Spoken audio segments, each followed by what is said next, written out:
I think the Chicago Bears might have an unconventional answer to this head coaching search. And as you know, we're in the midst of interviewing candidates. Mike Vrabel, Pete Carroll, they have been interviewed. Ben Johnson and Aaron Glenn, they're tomorrow.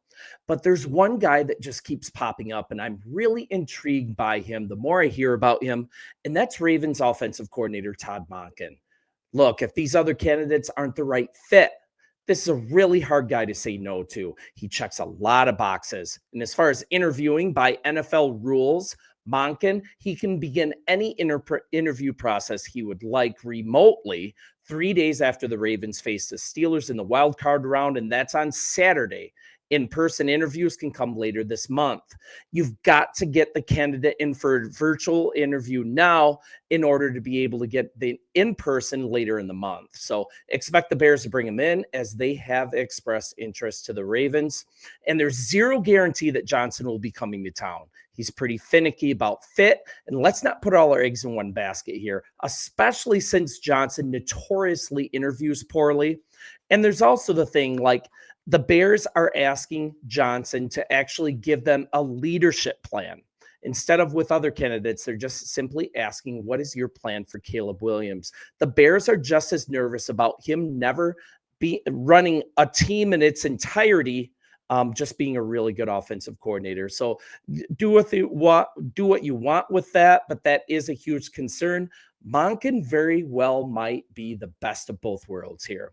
And now this is a guy who's been in Baltimore the past 2 seasons, and it bears to really highlight this. Once again, if you're going to covet Brad Johnson, Monken, he really needs to be on this interview list. And his NFL career has been equally impressive. He's had stops as offensive coordinator for the Tampa Bay Bucks, the Cleveland Browns, and now the Baltimore Ravens. He's in his second year.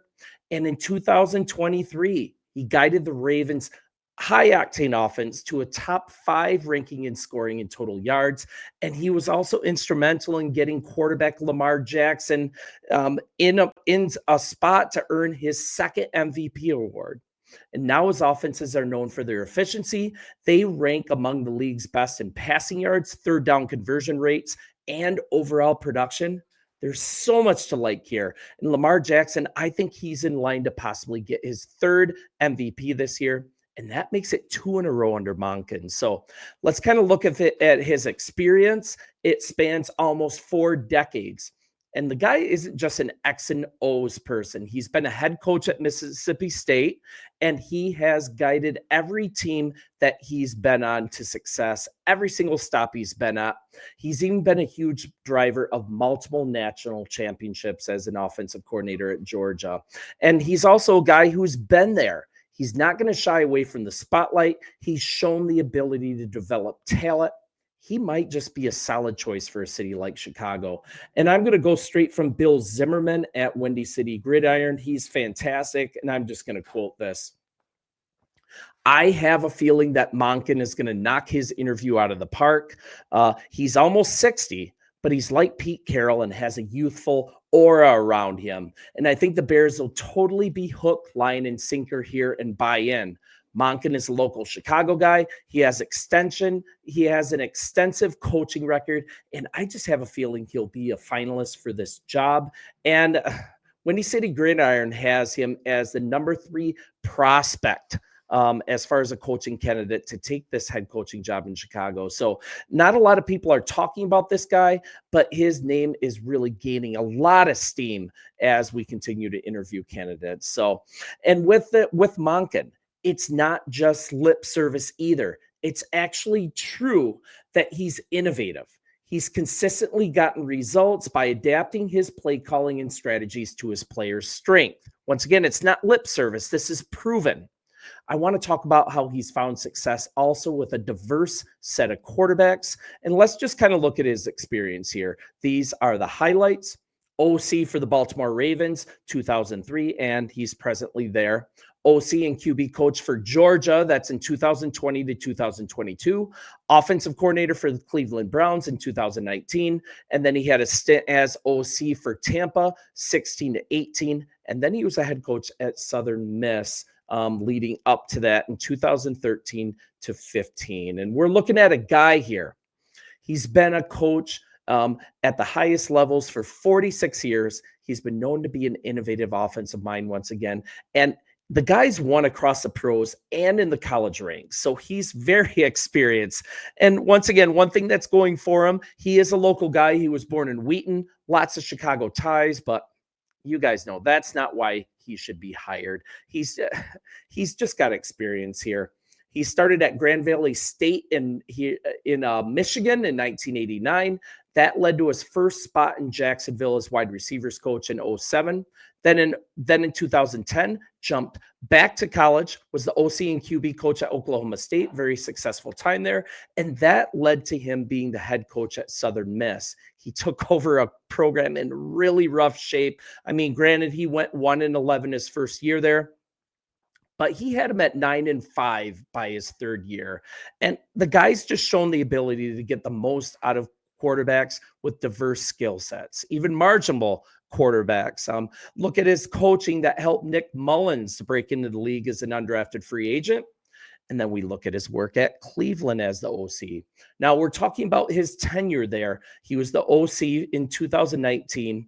He got a lot out of Baker Mayfield. He had 3,827 passing yards, 22 touchdowns, and really showcased his skill in maximizing a quarterback's potential. And Cleveland kind of dropped the ball and ran him out of town. I'm sure they're regretting that now. He then kind of bounces back and forth. In 2016, he came back to the NFL with Tampa. They brought him on as the OC and receivers coach from 2016 to 19. And you're looking at Jameis Winston being his quarterback.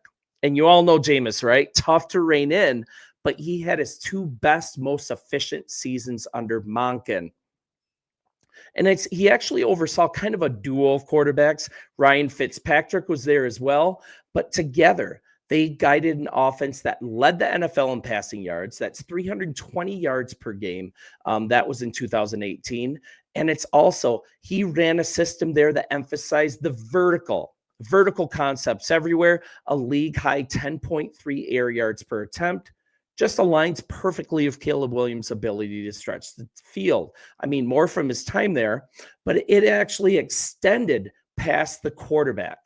In Tampa, record-breaking seasons for wide receiver Mike Evans, a career-high 1,524 receiving yards, Pro Bowl honors under Monken, and he also helped Odell Beckham Jr.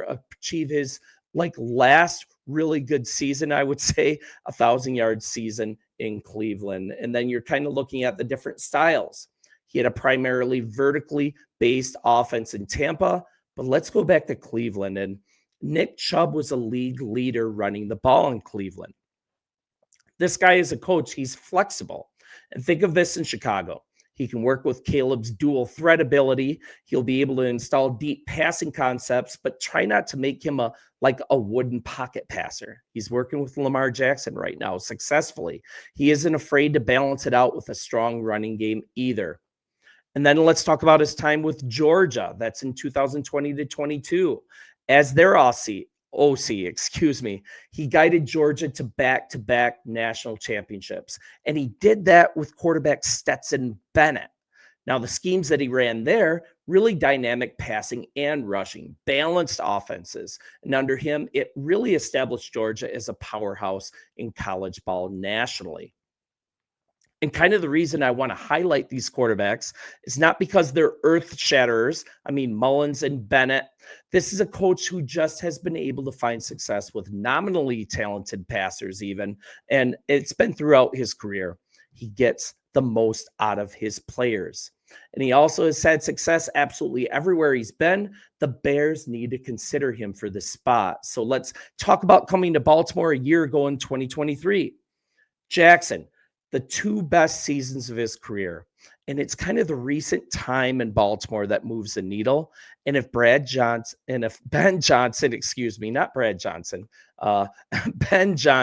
if he's the golden boy here, Monken is showing crazy success with Lamar Jackson over the same time span. He's pushing for a possible MVP season once again, second year in a row under Monken's leadership. I just can't highlight that enough. Similar as success as Brad Johnson, but way more proven. way more experience, a way deeper Rolodex within NFL contacts. And I just think he's a really nice dark horse candidate, a guy who can possibly unlock Caleb Williams. And I think we're going to hear about him being a finalist for this head coaching spot. He also has a deep Rolodex once again to fill out his coaching staff. And we can't just be laser focused on Ben Johnson. I think we're also talking about, obviously, Mike Vrabel. I think it's almost a done deal that he's going to go to New England. We've also got guys like Aaron Glenn coming in, and we've got some guys coming in that all have big question marks. If Ben Johnson is not the guy, if his lack of experience running a team in its entirety makes the Chicago Bears nervous, I know it makes me a little nervous. Why not grab a guy like Todd Monken, who's had really comparable success in Baltimore as Ben Johnson has had in Detroit, but he's also shown sustained success in a really pressure cooker like Georgia, those two natties. Also in Baltimore, he's doing really well there. That's not a place of low pressure. And also, he's just been a winner every place that he's gone. So why not consider him for this head coaching position? The Bears have shown interest. They are going to ask for an interview, and you can expect him to get into Hallis Hall for a virtual interview sometime this coming week. But it can't be until, I think, Wednesday, which adheres to that 3-day guideline after the wild card round. You guys in the comments, let me know what you think. I know a lot of people aren't talking about Monken. He's growing on me. I think he's a real contender for this job. Bear down, and let's get this right. See ya.